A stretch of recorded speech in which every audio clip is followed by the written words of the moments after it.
Well, in just about 2 weeks, students across our area will be heading back to class, which means back to school shopping is underway. Yeah, parents will be able to save some big cash in New Jersey starting this weekend. The state's back to school sales tax holiday begins on Saturday. New Jersey Governor Phil Murphy joining us this morning to talk about back to school, some other big headlines as well. So Governor Murphy, thanks for being here on PIX11 once again. Good to see you. Thank you, Dan. Thank you, Hazel. Good to be back. So Governor, let's begin. You were in Passaic yesterday. You cut the ribbon on this state-of-the-art educational complex, right? So to those who aren't familiar, aren't near Passaic, what exactly is it and who benefits here? Oh, literally thousands of kids and their families benefit. It's the Dayton Avenue School Complex. It's actually 4 different schools, elementary up through middle, state-of-the-art, brand new, brought to you by our School Development Authority. And Passaic is one of those communities. As it goes, we go as a state. Huge day for New Jersey, and God willing, we'll have a lot more of those around the state in the years to come. Yeah, sounds awesome. Let's talk about something that's been affecting everyone, inflation. It's really been hitting all of us hard. So the back-to-school sales, tax holiday is really going to help families out. So how long is that going to last, and what exactly will it cover? Yeah, we're really excited about it, Hazel. It's a 10-day period beginning August 27th through September 5th, which is Labor Day, and it covers a broad range of anything you'd associate with back to school. So notebooks, pens, laptops, you name it. It also includes things like athletic equipment to help our kids get on the field. We're really excited about it. Sales tax is 6.625% in New Jersey. So that's a big, you think about that, that's a big savings. And we're thrilled to be able to do this.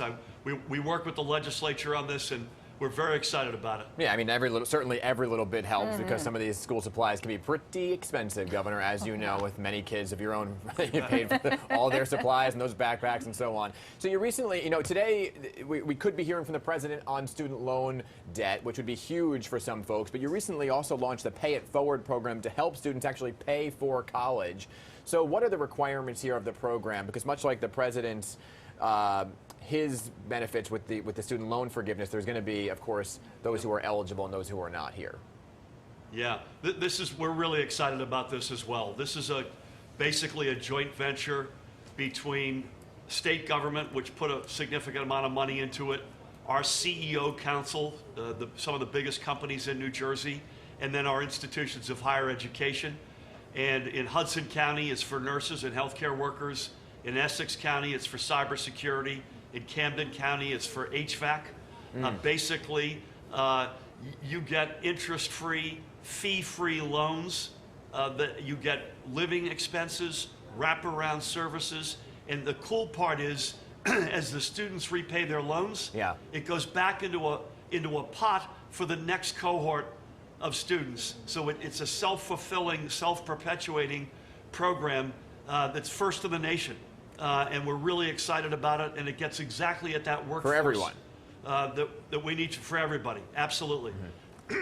Well, let's talk about one of the big concerns for families heading back to school. You just lifted the COVID testing requirements for school. So will students be required to wear masks in school? Do they have a choice? Can they make their own decisions as an individual school? Yeah, so the latter, Hazel. At the state level, we've lifted any mask mandate in school. We've lifted now more recently vaccination or testing for school staff, as well as, by the way, state workers and daycare workers. But if a district chooses to adhere to one of those mandates, they are welcome to. If an individual chooses to wear a mask, that is clearly their right, and I just would say to everybody out there, if someone is doing that, give them space, respect that. Let's not get into an us versus them. But as a general matter, we've lifted all those mandates. It's not like COVID's gone away, but it is clearly something that we're learning to live with. Governor, we're talking about COVID, right, which is obviously still present and still a concern, but there's another concern as we head back to school. Teachers and students are worried about monkeypox, right? There's estimated 400 cases across the state of New Jersey. And as we saw not only play out in New Jersey, New York, across the country, there's this vaccine versus demand, right? So how many vaccine sites are currently open? Do you have enough? Yeah. So, Dan, it's about 441 cases last I checked. So you're absolutely right. We have 11 vaccination centers around the state. It is free of charge. I believe we are meeting the demand at the moment, but we're staying right on top of that. And we've had to go to the feds a couple of times to say, folks, we need more. That is happening. I think we are meeting the demand, excuse me, but we're looking at that literally every single day to make sure we are. All right, let's switch gears a little bit. Let's talk about congestion pricing, although I'm sure a lot of New Jersey drivers don't want to talk about congestion pricing, but it's moving forward, right? So it could be in effect by late next year, but you've been very adamant about stopping it in its tracks. So what is required for the plan to get your support? Yeah, I mean, Hazel, it's not as though we or I oppose mitigation efforts, because we don't, as a conceptual matter. But this is just not ready for prime time. Yeah. You've got a bus terminal that's been delayed. You had the prior administration here in New Jersey, along with the prior New York administration, that canceled the rail tunnels under the Hudson. We're now finally getting those back up in lights. It's conceptually something that at a moment in time, if done properly, could fit into a broader tapestry. The problem is, one, we don't have that broader tapestry ready to go due to actions that we've inherited. And secondly, we can't allow our commuters to be double taxed. So I'm looking forward to hopefully finding a constructive way forward with our partners in New York. We enjoy a great relationship with the governor, with the mayor. And so, God willing, we'll get this into an acceptable place at the right time.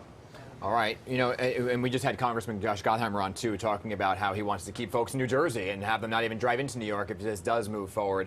Governor, I'm sure you read the headlines that were on NJ.com, right? This is your final term as governor. And there was this whole article about a potential run for president if Joe Biden does not run again next year, President Joe Biden. Now, I know you don't talk in hypotheticals, but we do have to ask as journalists, you know, is there plans for a future office for you beyond the governorship? Yeah, I mean, Dan, my answer has been and it continues to be, the president says he's running. I take him at his word. We've known him a long time. In many respects, I'm in the position I am, in part ignited by a passion from him many years ago. We are with him 1,000%. I just believe that he's running. And I think he's also, by the way, had one heck of a good run here over the past couple of months. And God willing, that'll continue. In the laws that he signed that were passed by Congress, the actions he's taken, I think are game changers. And he deserves, a lot of people deserve credit, but no one more than the president. Yeah, well, I guess it's a TBD then, Governor. And just quickly, I believe there is a congratulations in store for you. I think you have a new member in your family, real quick. Oh, we do. Yes. Oh. Morty. We have a new dog.